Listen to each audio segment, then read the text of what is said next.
The focus of this example is going to be on multiplying binomials, but as a starting point, we'll start by multiplying a monomial with a binomial. In part A, we want to multiply 9a to the second times 3a minus 5. We know we need to distribute this 9a squared to both the 3a and the minus 5. So 9a squared times 3a is 27a to the third, and 9a squared times minus 5 is a minus 45a squared. Multiplying binomials is no different.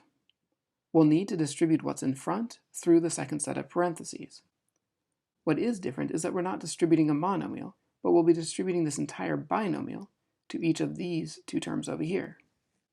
When we do this distribution, we'll end up with 2x, and then the original 3x plus 5 in parentheses, plus 1 times, in parentheses, 3x plus 5.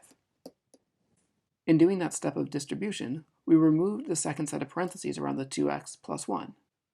But you'll notice we still have a set of parentheses remaining.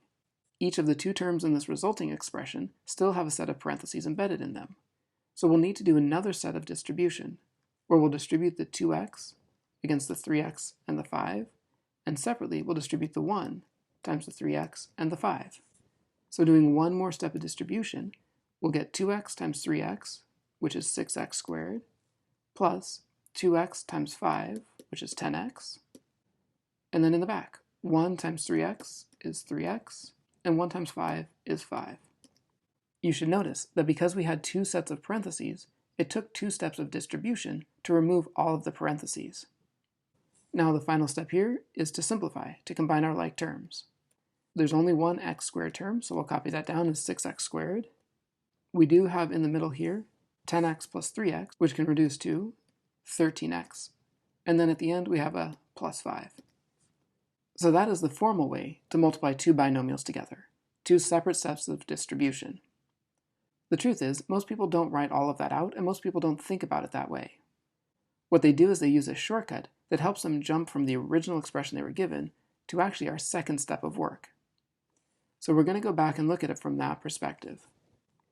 If you look at the second line of work, where we have our 6x squared plus 10x plus 3x plus 5, and you stop and see where each of those comes from, you'll see a pattern emerge. The 6x squared came from the product of 3x and 2x. The 10x came from the product of 5 times 2x. The 3x came from the product of 3x times 1. And 5 came from the product of 5 and 1. If you look back to the original expression now with all of those connections drawn in, you'll notice that the 3x in the front polynomial was distributed to both of the terms in the back polynomial, the 2x and the 1. And separately, the 5 from the front polynomial was also distributed to both the terms in the back polynomial, the 2x and the 1. There's an acronym that people use for this process. The acronym is the word FOIL. FOIL stands for the fact that you will pair and multiply the first terms in both polynomials, the outside terms or the outer terms from both polynomials, the inside product, which comes from the two center terms, and you'll end up multiplying the last terms together. So again, the acronym that people use to remember all this distribution is the word FOIL. The truth of the matter is that FOIL is just a different way to say distribution. But it's a shortcut so we don't have to write out both of those two steps we initially had. So now let's look at part C from this FOIL, or double distribution at the same time, approach. We have the polynomial 4y minus 2 being multiplied by the polynomial 3y plus 7. So the FOIL, the F in FOIL, says I should be multiplying the 4y times the 3y. Well, 4y times 3y is 12y squared. Separately, I need to distribute the 4y in the front to the 7 in the back. 4y times 7 is a positive 28y. Now I need to distribute the negative 2 from the front polynomial to both of the terms in the back. The I comes from the inside terms. Negative 2 times 3y is a negative 6y. And the last, the L, negative 2 times 7 is negative 14. More often than not, when you're multiplying binomials or larger polynomials together, you will have a bit of simplification to do. We'll end up combining those two center terms, 28y minus 6y, to get 22y, giving us a final answer of 12y squared plus 22y minus 14. Multiplying binomials together ends up just being a lot of distribution. You just want to be very careful to make sure you distribute every term from the front polynomial to every term in the second polynomial. In part D of this example, we want to multiply the polynomial 8t to the third minus 4t with the polynomial negative 5t squared minus 3.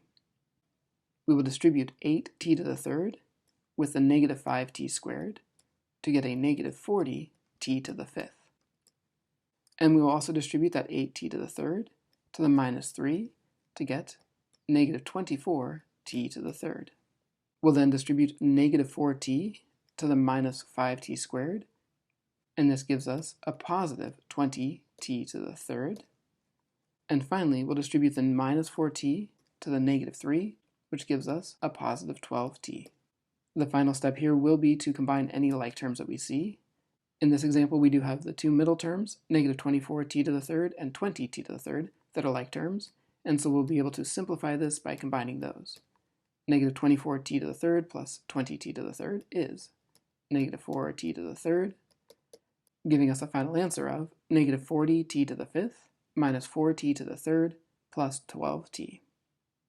In part E, we want to multiply the quantity 3n squared plus 5n with the quantity n minus 7. So again, we'll do our first, our outside, our inside, and our last.